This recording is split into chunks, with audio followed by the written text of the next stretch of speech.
Halo semuanya, perkenalkan nama saya Rince Laure, asal sekolah UPTD SMP Negeri 2 Bukapiting, mengasuh mata pelajaran Bahasa Indonesia. Pada video ini, saya akan membuat model pembelajaran berdiferensiasi pada mata pelajaran Bahasa Indonesia, materinya tentang teks prosedur. Sebelum menerapkan model pembelajaran berdiferensiasi di kelas, dalam proses pembelajaran di kelas, saya mengamati secara langsung. Ada siswa yang sibuk bercerita, ada siswa yang sibuk menggambar, ada siswa yang mengantuk, dan bahkan ada siswa yang tidak mengumpulkan tugas dengan alasan tidak bisa, tidak tahu, belum kerja, dan bahkan tidak mengerti. Lalu, sebagai seorang guru, saya kemudian mencari solusi terbaik untuk mengatasi masalah tersebut. Saya kemudian mencari di Google, dan di sana dijelaskan bahwa agar tujuan pembelajarannya dapat dicapai, maka sebaiknya menggunakan model pembelajaran berdiferensiasi. Pembelajaran berdiferensiasi adalah pembelajaran yang memberikan keleluasan kepada peserta didik untuk meningkatkan potensinya sesuai dengan kesiapan, bakat, minat, dan gaya belajar peserta didik. Pembelajaran berdiferensiasi bertujuan agar dapat memenuhi kebutuhan peserta didik, agar dapat merasakan kemerdekaan belajar karena mereka belajar sesuai dengan apa yang diminati. Seperti apa proses pembelajaran berdiferensiasi di kelas? Yuk, mari kita ke kelas. Seluruhnya siap, Pak? Siap, Pak? Selamat pagi, Ibu Guru. Pertama hari ini. Baik. Baik, Om. Ya. Apa yang tidak hadir hari ini? Ya baik, sebelum kita memulai kegiatan pembelajaran kita hari ini, Ibu minta kesediaan salah satu anak kita dalam doa.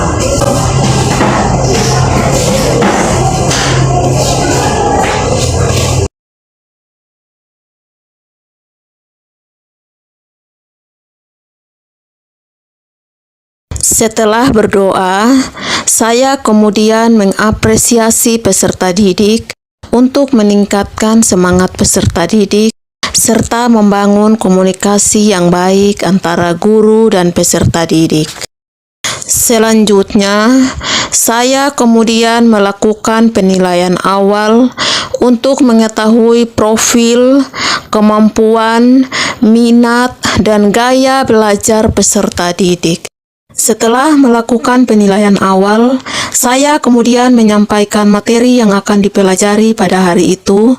Kemudian, saya menjelaskan materi terlebih dahulu kepada peserta didik. Siapa yang masih ingat penjelasan ini kemarin tentang teks prosedur? Saya, Bu. Ya, amin. Teks prosedur adalah teks yang berisi petunjuk langkah-langkah atau cara melakukan sesuatu. Ya, baik. Jadi yang harus pertanyaannya tentang struktur teks prosedur ada yang masih ingat? Ya, beralih. Untuk teks prosedur, cara membuat sesuatu dimulai dari tujuan, alat dan bahan, langkah-langkah, dan petunjuk. Ya, yang harus pertanyaannya. Yang berikut sekarang. Saya kemudian melakukan beberapa hal terkait pemahaman peserta didik. Peserta didik dengan tingkat kemampuannya tinggi, saya memberikan tantangan tambahan. Sedangkan peserta didik yang punya kemampuannya rendah, saya memberikan bimbingan lebih intensif. Apa yang kemarin? Rekaman, tapi secara langsung, nanti ya, tapi secara langsung. Setelah menjelaskan materi kepada peserta didik, saya kemudian mengelompokkan peserta didik sesuai dengan bakat, minat, dan kemampuan belajar masing-masing peserta didik. Selanjutnya, saya akan menjelaskan materi pada masing-masing kelompok serta memfasilitasinya sesuai dengan kebutuhan kelompok tersebut. Misalnya, peserta didik yang suka visual atau peserta didik yang suka menggambar Saya memfasilitasinya dengan memberikan sebuah gambar yang isinya sesuai dengan materi yang diajarkan saat itu.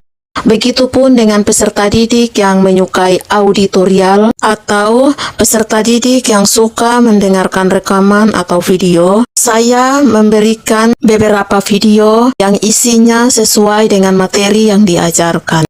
Begitupun juga dengan peserta didik yang menyukai kinestetik atau peserta didik yang menyukai praktek secara langsung. Selanjutnya, saya kemudian membimbing peserta didik untuk menghasilkan suatu produk. Misalnya, peserta didik yang suka menggambar harus bisa menggambar prosedur cara melakukan sesuatu dan menjelaskannya berdasarkan struktur teks prosedur, serta menarik kesimpulan pada gambar yang dibuat. Begitupun dengan peserta didik yang menyukai rekaman dan peserta didik yang menyukai praktik secara langsung. Untuk menghasilkan suatu produk, di sini saya menyiapkan papan pintar, di mana di papan pintar ini terdapat kantong topik. Di dalam kantong topik terdapat 3 amplop. Amplop yang pertama adalah amplop visual, amplop kedua adalah amplop auditorial, dan amplop ketiga adalah amplop kinestetik. Masing-masing amplop tersedia berbagai macam topik. Di sini, saya memberikan kesempatan kepada peserta didik untuk memilih dan mengambil salah satu topik yang tersedia di dalam amplop. Misalnya, peserta didik yang menyukai visual atau peserta didik yang suka menggambar, mereka akan mengambil salah satu topik yang tersedia di dalam amplop visual.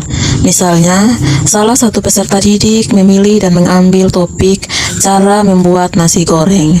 Kemudian peserta didik itu akan menggambarkan prosedur cara membuat nasi goreng. Lalu, kemudian peserta didik akan menjelaskan cara membuat nasi goreng berdasarkan gambar yang dibuatnya sesuai dengan struktur teks prosedur. Pada kesempatan ini, biarkan peserta didik memilih dan mengupas apa yang mereka pelajari dari berbagai macam topik dan bagaimana cara mereka menyajikan hasil belajarnya. Hal ini dapat meningkatkan keterlibatan dan memotivasi siswa dalam belajar. Dalam proses ini, gunakan berbagai metode pembelajaran seperti diskusi kelompok, pembelajaran berbasis proyek, dan pembelajaran mandiri sesuai dengan gaya belajar peserta didik. Setelah peserta didik selesai mengerjakan pekerjaan yang diberikan sesuai dengan bakat dan minatnya masing-masing, mereka kemudian mempresentasikan hasil pekerjaan mereka. Teman saya bernama Marcela Maulid. Di sini kami akan memaparkan hasil kerja kami, yaitu Kelompok tadi adalah kelompok yang menyukai gambar atau kelompok visual. Ini adalah kelompok auditorial atau kelompok yang suka nonton atau mendengarkan rekaman. saya bernama Oda bin Hamaidan. Kami dari kelompok 2 akan menjelaskan cara membuat teh manis. Shalom teman-teman semua. Kami dari kelompok 3 akan memaparkan hasil kelompok kami. Untuk itu, perkenalkan nama saya Beto Jessica Klaki dan kedua teman saya Kamelia Kamimau dan Natalia Kamimau. Ini adalah kelompok kinestetik atau kelompok yang suka praktik langsung. Mereka bertiga memilih topik yang sama, yaitu cara membuat kopi. Setelah masing-masing kelompok selesai mempresentasikan hasil kerja mereka, mereka kemudian akan menarik kesimpulan dari hasil kerja mereka. Selanjutnya, di akhir dari kegiatan pembelajaran ini, saya kemudian melakukan refleksi.